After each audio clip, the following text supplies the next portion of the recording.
우리 말씀 보겠습니다. 사무엘하 7장 13에서 17절. 시작. 그는 내 이름을 위하여 집을 건축할 것이요 나는 그의 나라 왕위를 영원히 견고하게 하리라. 나는 그에게 아버지가 되고 그는 내게 아들이 되리니 그가 만일 죄를 범하면 내가 사람의 매와 인생의 채찍으로 징계하려니와 내가 네 앞에서 물러나게 한 사울에게서 내 은총을 빼앗은 것처럼 그에게서 빼앗지는 아니하리라. 네 집과 네 나라가 내 앞에서 영원히 보존되고 네 왕위가 영원히 견고하리라 하셨다 하라. 나단이 이 모든 말씀과 이 모든 계시대로 다윗에게 말하니라. 아멘. 쉬운 성경으로 읽어드리겠습니다. 그리고 바로 그가 나를 위해 성전을 지을 것이다. 나는 그의 나라를 영원히 강하게 만들 것이다. 나는 그의 아버지가 되고 그는 나의 아들이 될 것이다. 만일 그가 죄를 지으면 다른 사람을 채찍과 막대기로 삼아 그에게 벌을 줄 것이다. 그러나 나의 사랑과 자비를 거둬들여 사울에게서 마음을 돌렸던 것처럼 너의 아들에게서는 나의 사랑을 거둬들이지 않을 것이다. 너의 지방과 너의 나라는 내 앞에서 영원히 이어질 것이다. 나단은 자기가 들은 모든 말을 다윗에게 전했습니다. 아멘. 아이들은 낙서하기를 정말 좋아합니다. 벽에도 낙서를 하고 옷장에도 하고 그리고 심지어는 부모님 중요한 서류에도 하고 그렇게 이쁜 그림을 그려놓았습니다. 그리고 학교를 들어가서 초등학교부터 교과서에 낙서를 하기 시작하는데 고등학교까지 여전히 낙서를 하는 사람들이 정말 많이 있습니다. 저도 교과서에 낙서를 좀 해봤습니다. 표지에도 해보고 그리고 각 장마다 애니메이션 한다고 책장을 후루루루 넘기면 움직이길래 거기다가 일일이 다 해본 적이 있습니다. 이렇게 아이들은 점점 자라면서 낙서하는 그런 재미에 빠지게 됩니다. 그런데 이렇게 낙서를 아이들이 하게 된 이유가 무엇인지 제 삶을 되돌아보면서 저의 어린 시절을 되돌아보면서 한번 생각을 해보게 되었습니다. 나는 왜 낙서를 했을까? 그러면서 생각나는 것은 자기 생각 속에 있는 대상과 관심거리들을 그렇게 시각적으로 재현을 해보고자 어쩌면 그런 마음 때문에 아이들이 그렇게 낙서를 했는지 생각을 해보게 됩니다. 이렇게 자기 마음을 그리는 것이 바로 아이들의 낙서라는 것입니다. 그리고 어른이 점점 되어가면서 이제 낙서는 점점 멈추게 됩니다. 자기가 꿈꾸는 그림을 본격적으로 그리기 시작하기 때문에 그런 것 같습니다. 어려서 꿈꾸며 그리던 그 설계대대로 이제는 실질적인 작업을 들어가게 되는 것입니다. 그리고 정보를 찾아보게 됩니다. 낙서로 만족했던 그 꿈과 희망이 이제는 낙서에서 그치지 않고 점점 지식으로 쌓이게 되고 그리고 정보를 그렇게 찾게 되는 것입니다. 하지만 여러분, 여전히 낙서만 즐기고 실제 자기의 인생을 그리지 못하고 있다면 우리는 자기의 인생을 어쩌면 한심하게 생각을 해야 될 수도 있습니다. 아무튼 아이들은 생각 속에 있는 것을 낙서로 시작해서 인생의 그림으로 점점 그려내게 됩니다. 그리고 놀라운 것은 그 인생의 그림 속으로 여러 사람들을 초대하게 된다는 것입니다. 친구를 초대하고 애인을 초대하고 자녀를 초대하고 그리고 부모님을 초대하게 됩니다. 그리고 여러분은 또 초대를 받게 될 것입니다. 그러면 여러분 자기 자신을 한번 생각을 해보시기 바랍니다. 나이별로 지금 어떤 그림이 그려져 있는지.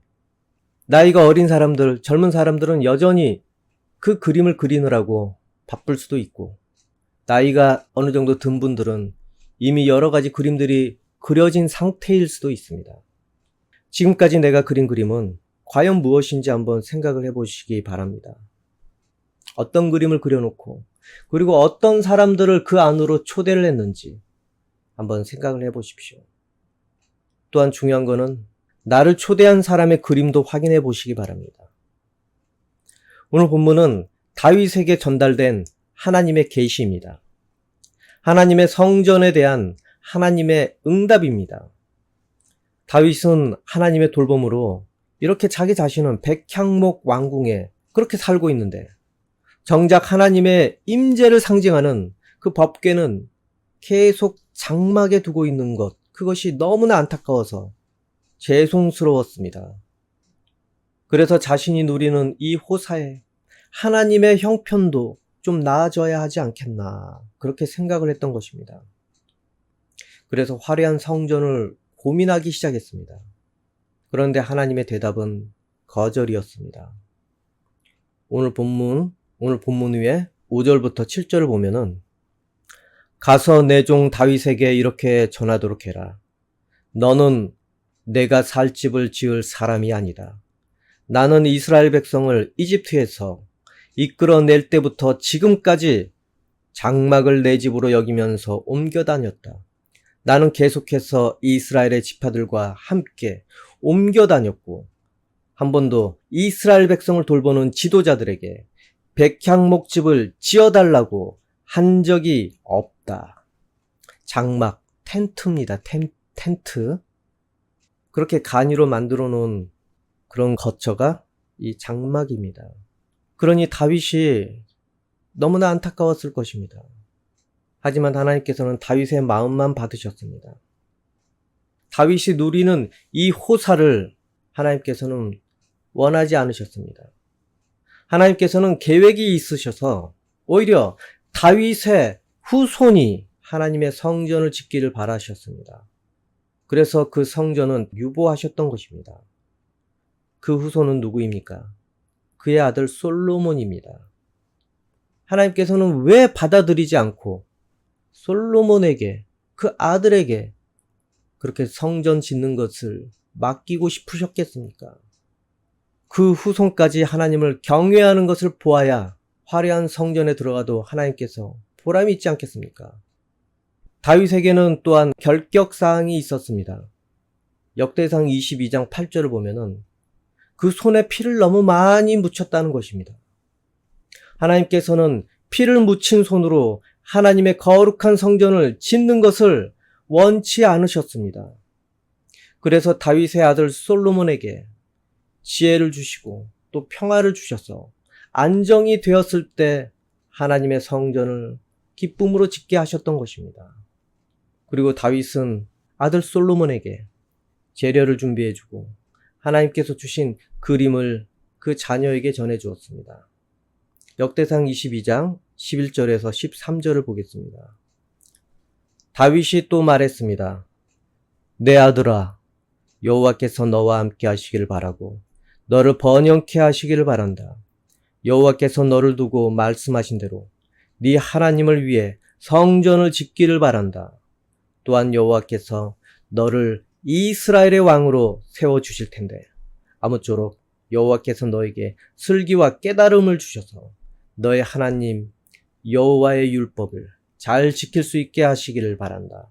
여호와께서 이스라엘을 위해 모세에게 주신 규례와 율법을 잘 지켜라. 지키기만 하면 성공할 것이다. 강하고 용감하여라. 두려워하거나 용기를 잃지 마라. 다윗이 아들에게 당부한 것입니다.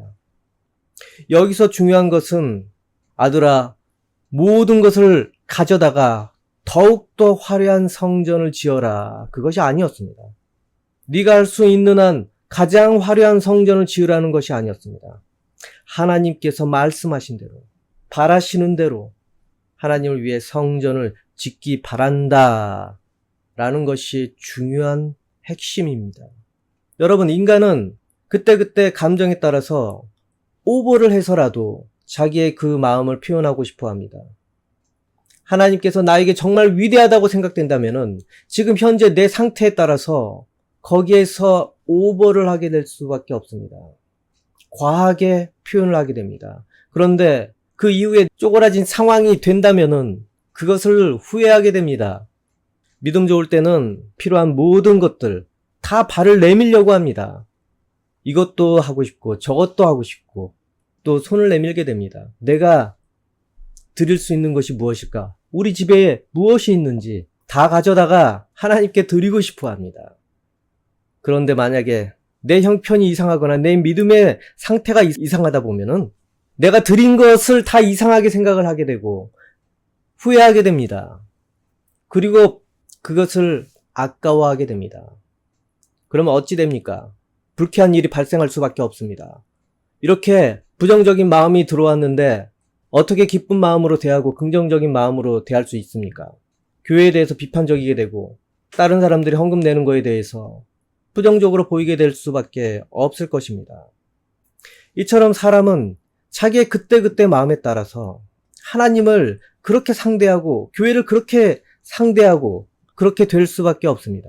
그래서 하나님께서는 솔로몬이 아무리 가진 것이 많고 아무리 자기 생각이 정말 지혜롭다고 하더라도 하나님께서 그리신 그 설계대대로 그대로 하라고 하신 것입니다. 거기에 더하지도 빼지도 말고. 사람들은 그런데 이대로 하지 않습니다. 자기가 감동받은 대로 합니다. 그리고 그것에 대해서 자아도취에 빠질 수도 있습니다. 내 그림을 내가 보고 자기가 믿음을 판단하고 하나님께 많은 것을 요구하게 될 수도 있습니다. 하나님께 인정받고 싶어 할 수도 있습니다. 내가 보기에 너무 대단하거든. 내가 보기에 너무 인정받을 만하거든.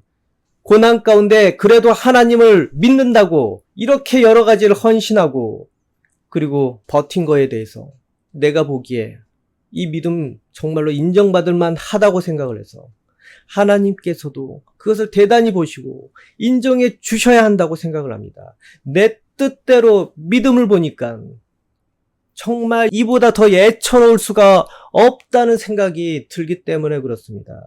이렇게 화려한 믿음이 나에게 있다는 거에 대해서 왜 알아주지 않는지. 근데 중요한 것은 분명히 자기 이 그림이 인정받기 마땅하다고 생각하는 날이 오고 원망과 원통이 찾아오는 경우가 발생한다는 것입니다. 내가 너무 오버한 것에 대해서 그것에 대한 청구서를 어느 날 요구하는 날이 오게 됩니다. 하나님께서는 인간 뜻대로 그렇게 행한 모든 화려한 것이 부담이 될 수도 있습니다. 왜냐하면 분명히 언젠가는 청구서를 하나님께 내어밀 날이 오게 되기 때문에 그렇습니다. 그러면 하나님께 중요한 것은 무엇입니까? 하나님께서 여러분에게 중요하다고 생각한 것이 무엇입니까? 무엇보다 더 화려한 것을 원합니까? 어떤 것보다 더 귀중한 것을 원합니까? 그런 것을 다 하나님께 내어드려서 하나님을 기쁘시게 할 수 있다고 생각을 하십니까? 사도행전 17장 24에서 25절. 그분은 온 세상과 그 안에 있는 모든 것을 창조하신 하나님으로서 하늘과 땅의 주님이시며 사람이 지은 신전에서 살지 않으십니다. 또한 이 하나님께서는 모든 사람에게 생명과 호흡과 모든 것을 주시는 분이시기 때문에 무엇인가 부족한 것이 있어서 사람의 손으로 섬겨야 하는 분이 아닙니다. 우리는 내 것을 가지고 나오면 하나님께서 나에게 감사해야 된다고 생각을 합니다. 내 이 고생, 저 고생, 모든 것, 그거에 대해서 하나님께서는 고마워해야 된다고 생각을 할 수도 있습니다. 하나님께서는 모든 만유의 주인이시니 무엇을 가져다가 하나님 앞에서 생색을 낼 수 있겠습니까? 아무리 우리가 하나님께 물질로 정성을 드리고 예배를 화려하게 천일 동안을 드린다 하더라도 하나님 앞에 날마다 경배하는 천사들보다야 어찌 경이롭겠습니까? 저 광활한 온 우주의 은하들이 매일같이 돌면서 하나님의 영광을 드러내고 있는데 어찌 그것보다 위대하다고 할 수 있겠습니까? 여러분, 하나님께서 만드신 큰 그림 속에는 우리가 아무리 대단하다고 해도 하나님 앞에서는 모두 낙서에 불과하다는 것입니다. 그렇다면 하나님께서 성전보다 다윗에게 바라는 것은 무엇이겠습니까? 다윗이 이전 사울과 같이 않는 것이고 그 아들 솔로몬 역시도 사울과 같지 않는 모습으로 그렇게 하나님을 대하는 것입니다. 그러면 사울은 어떤 존재였습니까? 왕이 된 뒤, 얼마 뒤에 자기가 바라는 그림을 그리느라고 하나님의 그림을 훔친 자가 되어버렸습니다. 하나님께 돌아가야 할 영광을 자기 영광으로 바꾸려고 했습니다.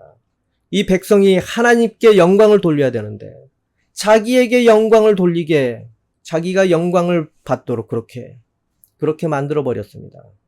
전쟁에서 승리해도 자기의 기념비를 세우고 자기의 업적을 드러나게 하려고 그렇게 노력을 했습니다. 그래서 하나님께서 다윗과 그 자손에게 바라는 것은 백성과 나라가 하나님의 소유임을 시인하고 겸손히 하나님께 순종하고 왕의 책무를 수행하는 것입니다. 선한 청지기로서 하나님께서 주시는 모든 것을 이용해서 자기 직분을 다하는 것이 바로 하나님께서 바라는 것이었습니다. 다윗을 통해서, 그 자녀를 통해서, 그 후손을 통해서 하나님의 계획이 점점점 실현되고, 그리고 하나님의 그림이 점점 그려지는 것을 하나님께서는 그들에게 바라셨습니다. 하나님의 계획의 일부를 그들이 수행하기를 바랬습니다. 그래서 하나님께서 최종적으로 그리려 하신 그 위대한 그림을 온전히 완성할 수 있도록 그들이 이스라엘을 통해서 하나님께서 하시고자 하시는 일에 순응하고 보탬이 되는 그런 모습으로 살기를 원하셨습니다. 그 위대한 최종 그림은 바로 예수 그리스도입니다. 다윗이 바라는 성전의 최종본이 예수 그리스도라는 것입니다. 그리고 우리는 그분의 피를 이어받아 성전된 존재들이 되었습니다. 십자가의 보혈로 우리의 몸이 예수 그리스도처럼 성전의 하나가 되게 하셨다는 것입니다. 그 당시에 다윗이 이 큰 그림을 어찌 이해하겠습니까? 솔로몬이 어찌 그 큰 그림을 다 이해할 수 있겠습니까? 모든 것을 이들에게 가르쳐주면 좋겠지만 알아봐야 뭔 소용이 있습니까? 그래서 솔로몬이 만든 성전은 이 위대한 그림의 밑그림에 불과했던 것입니다. 모형에 불과했던 것입니다. 실제 하나님께서 화려하게 사시고자 그렇게 하신 의도로 성전을 허락하신 것이 아니었다는 것입니다. 그들의 정성을 보고자 하신 것이 아니었다는 것입니다. 이 얼마나 놀라운 하나님의 큰 그림이 우리를 통해서 그렇게 드러나게 되었는지 우리는 정말로 깨달아야 됩니다. 우리를 통해서 최종적으로 그려진 것, 그것에 대해서 놀라워야 됩니다. 여러분, 그럼 여러분의 현실의 삶의 부분을 한번 돌아보겠습니다. 성전된 여러분, 하나님의 위대한 그림 중의 일부인 여러분, 여러분의 인생의 그림은 지금 잘 그려지고 있습니까? 무엇을 그리고 있습니까? 어쩌면 자신이 의도하지 않은 그림을 지금 그리고 있는지도 모릅니다. 더 멋지고 더 화려한 그러한 인생의 그림을 그리고자 했지만 최종적으로 여러분이 그려놓은 것은 여러분이 바라지 않는 그림에 지금 살고 있을 수도 있습니다. 그리고 뜻하지 않게 그 안에 누군가를 초대해서 살고 있을 수도 있습니다. 또는 내가 그리지 않았던 그림 안에 초대되어서 거기에 영향을 받으며 인생을 살고 있을 수도 있습니다. 여러분이 어떤 그림 속에 지금 살고 있는지 곰곰이 생각을 해보시고, 그리고 지금 느끼고 있는 감정을 솔직하게 마음에 물어보십시오. 행복한 그림이라고 생각이 되십니까? 또는 본인은 자신이 그린 그림에 얼마나 만족합니까? 혹시 망쳐서 다시 지우고 새로 그리고 싶거나 아니면 덧칠을 하고 싶고 아니면 밑그림을 다시 새롭게 그리고 싶은 그런 충동은 없습니까? 그리고 중요한 것은 여러분, 그 그림 안에서 하나님의 계획이 보이십니까? 아니면 내가 그리다만 그 그림에 혹시 하나님께서 나머지를 그려주기를 기대하지 않습니까? 그리고 또는 하나님을 자기 그림을 그리게 하는 도구로 삼고 있지는 않는지 되돌아보기를 바랍니다. 여러분, 다윗을 생각을 해보십시오. 왕이 된 지 얼마 안 됐을 때는 얼마나 하나님을 의지하고 하나님이 바라시는 대로 자기의 인생을 그렇게 살려고 했습니까? 그리고 또한 자기의 모든 것들을 목숨까지 하나님께 맡겼습니다. 그런데 그도 사람이기 때문에 왕 생활을 조그마니 왕 그림을 자기가 그리기 시작을 해버렸습니다.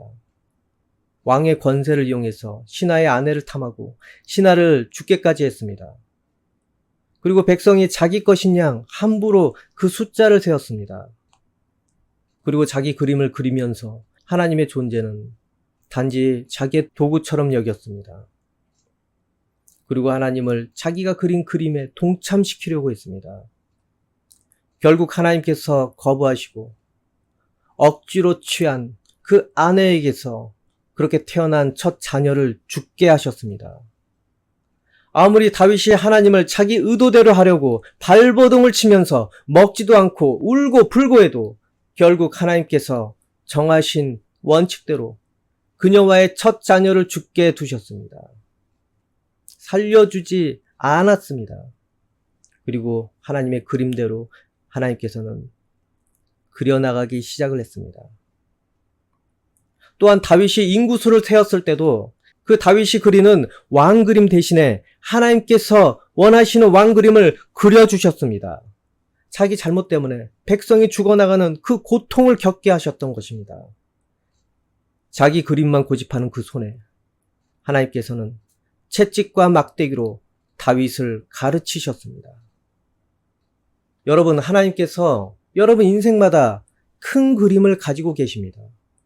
빅 픽처를 가지고 여러분을 믿음 가운데 부르셨습니다. 때로는 하나님께서 바라는 때가 아닌 경우도 있고 하나님께서 원하는 그림이 아닌 경우도 있습니다. 그것을 우리는 열심히 그리고 있을 수도 있습니다. 하지만 다윗도 그렇게 겪었듯이 아무리 여러분이 억지로 자기 바라는 그림을 그린다고 해도 하나님께서 주신 방향이 아니면 그것은 낙서로 끝나게 될 것입니다. 그 펜의 시작은 있으나 마침내 종착점은 없을 것입니다. 왜냐하면 내 인생의 그림을 시작하신 분이 바로 하나님이시기 때문에 그렇습니다. 날 부르신 계획이 있기 때문에 여러분을 믿음 가운데 불렀습니다. 그러면은 그분이 바라시는 그림이 그려져야 우리는 내 인생에 완성된 그림이 나오게 될 수밖에 없습니다. 하나님께서 완성하시려고 하시는 그 그림이 나와야 내 인생은 정말 참된 인생으로 그렇게 흘러갈 수밖에 없습니다. 그래서 우리는 하나님께서 그리시는 그 그림의 한 점이 되게 될 수밖에 없습니다. 그리고 우리 한 사람 한 사람 성전이 되어서 그렇게 하나하나 연합되어서 솔로몬의 황금 성전보다 더 크고 놀라운 하나님의 집이 되게 됩니다. 이것은 우리가 하나님을 위해 내가 자신을 내어줬기 때문에 하나님 집이 되는 것이 아니라 우리가 하나님의 집이 되게 하나님께서 이미 설계하시고 예수님의 핏값으로 치러서 사온 것이기 때문에 그렇습니다. 여러분, 그래서 하나님께서는 우리의 모난 것들을 그분의 바라시는 모양대로 정과 망치로 다듬어 주시는 것입니다. 그분이 사실 곳은 그분이 직접 값을 주고 만드시고 그리고 그렇게 계시는 것, 그것 아니겠습니까? 우리는 내가 값 주고 태어난 것이 아니라는 것입니다. 우리는 내가 하나님께 집을 지으십시오 내주어도 권리가 없습니다. 왜냐하면 내가 값을 주고 인생을 사온 것이 아니기 때문에 하나님께서 오히려 여러분을 값을 주고 성전이 될 재료로 사온 것입니다. 우리는 낙서와 같은 인생으로 와서 하나님을 만나고서 드디어 내 인생이 내가 호기심과 흥미로 그렸던 낙서가 아님을 알게 됩니다. 내 인생은 하나님의 계획 안에 있는 위대한 그림 중에 하나라는 것을 여러분 잊지 마십시오. 그만큼 중요한 인생들입니다. 그림의 한 점만 빠져도 그 그림은 온전할 수가 없게 됩니다. 그래서 하나님께서는 예수님을 보내서 여러분과 같은 잃어버린 한 사람 한 사람을 찾고 계십니다. 하지만 여러분은 그 계획을 알지 못하기 때문에 자기 자신을 알지 못하기 때문에 여전히 자기가 바라는 흥미와 자기가 바라는 기쁨대로 여전히 낙서만 하다가 많은 인생이 될 수도 있습니다. 아무리 열심히 그리려고 해도 결국에는 그 그림은 완성될 수가 없게 됩니다. 아무리 열심히 그려도 결국 죽고 나면은 아무것도 아닌 것이 바로 인생의 그림이라는 것입니다. 여러분, 자신이 지금 얼마나 위대한 하나님의 계획 안에 있는지 깨닫고 부디 자신이 그리던 이 낙서를 내려놓기를 바랍니다. 하나님의 픽처에 들어와서 하나님의 돌봄에 들어오시길 바랍니다. 비록 당장은 내 바램과 다른 것 같이 느껴질 수도 있습니다. 내 그림이 아닌 것 같은 느낌이 들 수도 있습니다. 하지만 결국 나를 누구보다 더 잘 아시고 나를 그렇게 부르신 그러한 하나님께서 나를 위해서 준비해 두신 내 참된 인생의 그림을 보여주실 것입니다. 부디 하나님께서 명하신 그 안에서 순종하고 행동을 해서 그 그림의 펜이 다시 움직이기 시작하는 저와 여러분이 되기를 원합니다. 기도하겠습니다. 하나님 아버지, 우리가 내 인생을 내가 내 맘대로 그린다고 그렇게 섣불리 또 교만하게 그렇게 자기의 인생을 바라보고 살고 있습니다. 주님 용서해 주옵소서. 그리고 또한 내 그때그때 마음으로 하나님께 무엇인가 충동적으로 과하게 하나님께 드리려고 하는 경우도 있습니다. 아버지, 언젠가 후회할 수 있는 그런 마음 속에서 내 인생을 드리지 않고 오직 말씀에 있는 그 모습 그대로 하나님께 순종하는 존재 되게 도와주옵소서. 예수님 이름으로 기도합니다. 아멘.